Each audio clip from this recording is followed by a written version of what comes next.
India ने अगर पाकिस्तान नहीं आना तो जाए जहन्नम में। इंडिया के बगैर भी हमारी क्रिकेट इंडिया से बहुत ज़्यादा आगे है। मोदी जो है वो नफरत फैलाने वाला इंसान है और मोदी इंडिया के साथ साथ इंडिया की क्रिकेट को भी तबाह कर रहा है। जब तक इंडिया की टीम पाकिस्तान नहीं आती, जब तक मोदी की हुकूमत है, हमें पाकिस्तान इंडिया में जाके कभी नहीं खेलना चाहिए। जावेद मियांदाद ने एक बार फिर से वही काम किया जिसके बाद वो खबरों में तो रहते हैं, लेकिन साथ में उनकी अच्छी खासी जो है वो इज़्ज़त अफजाई की जाती है। तो जावेद मियांदाद आपको मालूम है पाकिस्तान के लेजेंड हैं, इसमें कोई शक वाली बात नहीं है। और शायद वो जो एक छक्का था भाई, उसी छक्के की वजह से जावेद मियांदाद को बहुत ज़्यादा इज्जत भी मिली और बहुत ज़्यादा हाइप भी जो है इनको मिली, जो इन्होंने चेतन शर्मा को लगाया था। ठीक है, लेकिन जावेद मियांदाद का जो बिहेवियर होता है, जावेद मियांदाद का जो अल्फाज का चुनाव होता है, उससे कहीं ना कहीं नफरत फैलती है। कहीं ना कहीं ऐसा होता है कि मुझे एज अ पाकिस्तानी भी ऐसा लगता है कि यार ये जो बयान इन्होंने दे दिया है ये इन्होंने गलत दिया है। इसके अल्फाज इससे कहीं ज़्यादा बेहतरीन हो सकते थे, जो कि जावेद मियांदाद बोलने से पहले सोचते बिल्कुल नहीं है। इससे पहले इन्होंने एक बार ये बोला था कि इंडिया जो है जहन्नम में जाए, इंडिया ने पाकिस्तान नहीं आना, हमें उनकी ज़रूरत नहीं है, हम इंडिया से बगैर भी जो है वो चल सकते हैं। अब वही बात रात को एक इंटरव्यू में उन्होंने दोहराई है और अब सिर्फ जो है वो इंडिया की टीम को नहीं, बल्कि जावेद मियांदाद ने बीच में मोदी सरकार को और इंडिया के जो प्राइम मिनिस्टर हैं उससे भी ऐड कर लिया है। ठीक है, और जावेद मियांदाद ने ये बोला कि इंडिया, उनने इस तरह से बोला, हालांकि उनको इससे पहले काफ़ी ज़्यादा जो है वो जलील किया गया था कि आपने ये क्यों बात बोली। दोबारा से उन्होंने बोला कि मैंने पहले भी ये बोला था, अब दोबारा बोल रहा हूँ कि इंडिया को पाकिस्तान में आके नहीं खेलना तो इंडिया जाए जहन्नम में। और फिर उन्होंने ये बोला कि जब तक इंडिया पाकिस्तान आके नहीं खेलता तो पाकिस्तानी टीम को इंडिया में किसी सूरत में नहीं जाना चाहिए। पाकिस्तान की क्रिकेट इंडिया से बहुत आगे निकल चुकी है। फिर उन्होंने बोला कि नजम सेठी ने बहुत बड़ा गलत फैसला किया और हम जो है वो इंडिया के सामने लेट गए हैं, हमें किसी सूरत में जो है वो इंडिया के सामने झुकना नहीं चाहिए था। फिर उन्होंने बोला कि मोदी जो है, मोदी नफरत फैलाने वाला इंसान है, मोदी जो है वो इंतहा पसंद सोच का मालिक है। और उन्होंने बोला कि मोदी ने इंडिया को तो तबाह किया है, लेकिन साथ में मोदी ने इंडियन क्रिकेट को भी तबाह कर दिया है और वो वक्त बहुत दूर नहीं है कि इंडिया के लोग खुद जो है मोदी को मार के इंडिया से भगाएंगे। यार इस स्टेटमेंट में आपको कोई भी ऐसी चीज़ नज़र आ रही है जिसको देख के आपको लगे कि यार वाकई में ये ठीक कह रहे हैं? एक बात इन्होंने ठीक बोली है कि भाई जो है वो अगर इंडिया की टीम पाकिस्तान में नहीं आ रही, पाकिस्तान को नहीं जाना चाहिए। ये ठीक बोली नहीं बोली वो मैं नहीं कह रहा, ये कह रहा हूँ कि यार ये इनका हक बनता है कि इस पर ये स्टेटमेंट दे सकते हैं कि इंडिया में पाकिस्तान को जाना चाहिए या नहीं जाना चाहिए। लेकिन इस बात के बीच में आप क्रिकेट की बात कर रहे हैं, आप इंडियन प्राइम मिनिस्टर को बीच में क्यों लेके आ रहे हैं? ये तो वही शायद अफरीदी वाली बात हो गई। आप इंडियन सरकार को बीच में लेके क्यों आ रहे हैं? आप एज अ जो है वो एक्स क्रिकेटर बात कर रहे हैं। आप बात करें बीसीसीआई के हवाले से, आप इंडियन क्रिकेट के हवाले से बात करें। आप टारगेट कर रहे हैं भाई मोदी को, और जिसका ठीक है आपको हमें मालूम है कि यार ये बहुत सारे जो है वो पॉलिटिक्स होती है बीच में, क्रिकेट में भी होती है। लेकिन ये बात कहना कि यार मोदी इंडिया को तबाह कर रहा है, इंडिया के लोग अनकरीब मोदी को मार के भगाएंगे, ओ भाई कैसे भगाएंगे? कितनी बार मोदी जो है वो उसको चुनाव में इंडिया के इन्हीं लोगों ने चुना और अब दोबारा से मोदी को ही चुनने जा रहे हैं। अगर मोदी अपने देश के साथ कुछ गलत कर रहा होता, ठीक है, होते हैं 100 में से 20-30% होते हैं लोग जो नफरत भी कर रहे होंगे मोदी से, लेकिन मैंने जो फील किया है ना 80% लोग इस टाइम मोदी को चाह रहे हैं और मोदी जो भी स्टांस ले रहा है ना उसके साथ खड़े हैं। मैंने पाकिस्तानी लोगों को झुकते हुए देख लिया है। झुकते हुए कैसे? क्या पीसीबी ने बड़ी बड़ी बातें करके उसके बाद पीसीबी ने मान लिया कि हम इंडिया में जाएंगे, और पाकिस्तानी लोगों ने भी चुप करके मान लिया और तालियां बजा रहे हैं, वाह जी नजम सेठी ने इंडिया को हरा लिया, नजम सेठी ने ये उखाड़ लिया, नजम सेठी ने वो उखाड़ लिया। लेकिन मैं रोज़ वीडियो बनाता हूँ, पब्लिक रिएक्शन आता है, कमेंट्स में पढ़ता हूँ, तो इंडिया के लोग 100 में से 80% लोग अपनी हुकूमत के साथ और बीसीसीआई के साथ खड़े हैं। वो ये कह रहे थे पाकिस्तान ने नहीं आना, ना आए पाकिस्तान, हमें ज़रूरत नहीं है। यानी कि वो अपनी सरकार के साथ खड़े हैं, वो अपने बोर्ड के साथ खड़े होते हैं। चाहे जो भी हो, बोर्ड जिस मर्जी जो है वो सिमत में जा रहा होता है ना, वो उसके साथ खड़े होते हैं। आप देखें कि नजम सेठी ने कितनी बड़ी बड़ी बड़के मारी हैं। पहले बोला कि भाई इंडिया अगर एशिया कप में पाकिस्तान नहीं आता, हम किसी सूरत में वर्ल्ड कप में नहीं जाएंगे।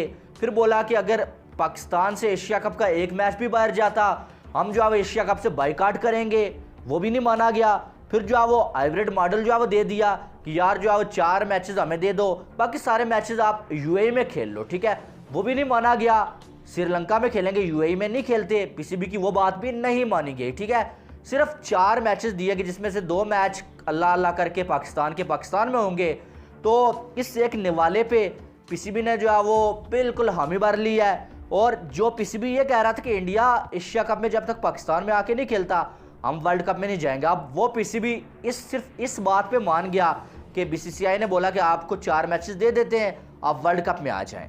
तो ये यू टर्न लेके आप जो है वो आपने हार मान ली, आप बीसीसीआई से डर गए, और उसके बाद आप पाकिस्तानी पब्लिक को जो है वो उल्लू बना रहे हैं, पागल बना रहे हैं कि भाई हमने जो है वो बैटल जीत लिया इंडिया से। भाई एक भी बात आपकी नहीं मानी गई सिवाय हाइब्रिड मॉडल के, वो भी आपको हाइब्रिड मॉडल का एक जो है निवाला दे के आपसे वर्ल्ड कप ले लिया। और आगे बताऊंगा आपको कितना बड़ा नुकसान आपका होने जा रहा है और उसका जिम्मेदार कौन होगा। और आप जो है वो पब्लिक को उल्लू बना रहे हैं कि हमने बैटल जीत ली है। तो आमिर सोहेल भी बीच में आए, उन्होंने भी यही बोला कि शर्म से डूब मरने का मुकाम है नजम सेठी के लिए और पीसीबी के लिए कि आपकी एक बात भी नहीं मानी गई, और आप जो है वो सिर्फ एक हाइब्रिड मॉडल के लिए झुक गए, डर गए, और आपने जो है वो सारी पाकिस्तान की क्रिकेट जो और पाकिस्तान को आपने जलील करवाया दुनिया के सामने। ये मैं नहीं कह रहा, आमिर सोहेल कह रहे हैं, पाकिस्तानी लेजेंड। तो जावेद मियांदाद फिर उन्होंने भी गुस्सा दिखाया, लेकिन बात यह है कि ये इतनी लंबी बात को खींचने का मकसद ये है कि आप बीच में मोदी को इसलिए ला रहे हैं, और आपकी ज़बान जो है यार, आपके अल्फाज जो है वो अच्छे हो सकते हैं। ये बाजारी लैंग्वेज होती है कि बाढ़ में जाओ, जहन्नम में जाओ, ये कौन सी लैंग्वेज है? आप पाकिस्तान की जानब से खेल चुके हैं यार, आपकी बात को वैल्यू दी जाती है, आपको लोग देखते हैं, सुनते हैं, और आप जब ऐसी बात करेंगे फिर वहाँ से भी रिएक्शन आएगा और वहाँ से आपको गालियाँ भी मिलेंगी, फिर क्या होगा? तो बहरहाल ये मैं इस बात के खिलाफ नहीं हूँ कि उन्होंने ये क्यों बोला कि पाकिस्तान इंडिया क्यों जा रहा है, ये उनके अपना जो है वो अपना उनकी राय है, ठीक है। लेकिन ये बीच में जो आप जो है वो सरकार की तरफ चले जाते हैं, मोदी की तरफ, उनके जो पर्सनल मैटर्स हैं उन पे चले जाते हैं कि यार मोदी ने इंडिया को तबाह कर दिया। भाई कैसे तबाह कर दिया? वो लोग तो उसके गीत गा रहे हैं, वो तो क्या अपनी हुकूमत के साथ हैं और उनको इज्जत मिलती है। यार बीसीसीआई को भी इज्जत मिली हुई है, बीसीसीआई ने हाइब्रिड मॉडल मान लिया पीसीबी का, फिर भी इंडिया के लोग जीत समझ रहे हैं क्योंकि उनकी जीत है। वो पहले दिन से ये कह रहे हैं कि हमने पाकिस्तान में जाके नहीं खेलना है, अभी भी वो वहाँ पर ही खड़े हैं कि हमने पाकिस्तान नहीं खेलना है। हमने 50-60 बार जो है यू टर्न ले लिया हमारे पीसीबी के चेयरमैन ने, और इसकी वजह यह है कि अपनी कुर्सी बचानी थी। आमिर सोहेल ने भी यही कहा कि अपनी कुर्सी जो है नजम सेठी बचाने के चक्कर में जो है वो हाइब्रिड मॉडल लेके जो है वर्ल्ड कप में जाने के लिए तैयार हो गए हैं, ताकि कोई तो बोले यार नजम सेठी की भी चलती है, बाकी कुछ नहीं था, बाकी कुछ हुआ ही नहीं है। तो ये लोग अब जो है वो पाकिस्तानी अवाम को हाइब्रिड मॉडल का लॉलीपॉप दे के बाकी सब कुछ बुलाना चाहते हैं, लेकिन अवाम नहीं बोलने वाली है कि आपने कितने बड़े बड़े यू टर्न्स लिए हैं, आपने क्या स्टांस लिया हुआ था और उससे कितने जल्दी आप जो है फिर गए हैं। यू टर्न आपने कितने जल्दी ले लिया, और बीसीसीआई नहीं बल्कि आपकी हार हुई है, आप झुके हैं। आप कैसे झुके मैं बताता हूँ आपको। आपने इतना स्टांस लिया हुआ था कि हम जो है वो वर्ल्ड कप में नहीं जाएंगे जब तक इंडिया की टीम नहीं आती, फिर आपने यूएई का बोला कि यूएई में करवाओ, वो भी आपका नहीं माना गया, और आप यकदम बदल गए, यकदम आपने जो है वो सारे जज्बात बदल दिए अवाम के, हम जाएंगे भाई, हुकूमत से आपने परमिशन मांग ली। अब एशिया कप या वर्ल्ड कप में आपका नुकसान नहीं है, अब चैंपियन ट्रॉफी में आपका नुकसान होगा, तब भी इंडिया अपनी टीम नहीं भेजेगा, और तब भी सबको मालूम होगा कि पीसीबी ऐसे ही नखरे करेगा, ऐसे ही बड़ी बड़ी धमकियां देगा, बड़ी बड़ी बातें बोलेगा, आखिर में आके पीसीबी ने झुकना ही है और आपको 2-3 चैंपियन ट्रॉफी के शायद मैचेस दिए जाएं, बाकी सारे मैच पायर हो जाएं। तो यानी कि आप जब अपने एक स्टेटमेंट पे रुकते नहीं है ना, बार बार यू टर्न लेते हैं, तो आपके मौक़िफ़ की कोई इज्जत नहीं करता है। अब सबको मालूम होगा और चैंपियन ट्रॉफी भी आपके हाथ से निकल जाएगी, और उसका जिम्मेदार ये नजम सेठी होगा। और भाई तुमने वर्ल्ड कप में जाना ही था, ये तो मुझे भी मालूम है, तुम्हारी मजबूरी थी, जाना ही था, हर हाल में वर्ल्ड कप खेलना था तुमने, ये तो 2 मंथ पहले मैंने बोल दिया था। लेकिन अगर जाना ही था तो ये इंडियन मीडिया को जाके इंटरव्यू दे के धमकियाँ देने का क्या मकसद था? जब जाना ही था, तुमने सिर्फ अपने पाँव पे खुद कुल्हाड़ी मारी है और चैंपियन ट्रॉफी को भी मुश्किल में डाल लिया है और सबसे ज़्यादा पाकिस्तान को जलील करवाया है। कितनी बड़ी बड़ी बातें करके वापस चले गए। वो तो जाना ही था, लेकिन इतनी बड़ी बातें नहीं करनी थी। स्टार्ट में ही कहना था कि यार हमारी आपके सामने नहीं चलेगी, हम वर्ल्ड कप खेलने आएंगे तो एशिया कप के 4 मैचेस हमें दे दो। लेकिन इतनी बड़ी बड़ी बातें करके आखिर में जो है वो सब कुछ मान भी लिया। एक हाइब्रिड मॉडल के 2 मैच, वो भी एक नेपाल के साथ मैच होगा, उसके लिए मान भी लिया और फिर आके बढ़ के मार रहे हो मीडिया पे कि हमने बैटल जीत ली है, हमने तीर मार लिए। ये आपकी समझ में कुछ आने वाली बात है?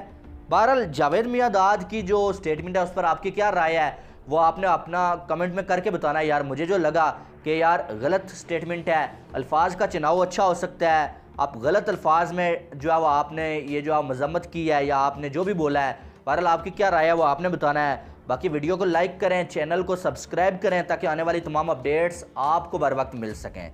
तो मिलते हैं नेक्स्ट वीडियो में। अपना बहुत सारा ख्याल रखिएगा। Love you all. अल्लाह हाफिज़।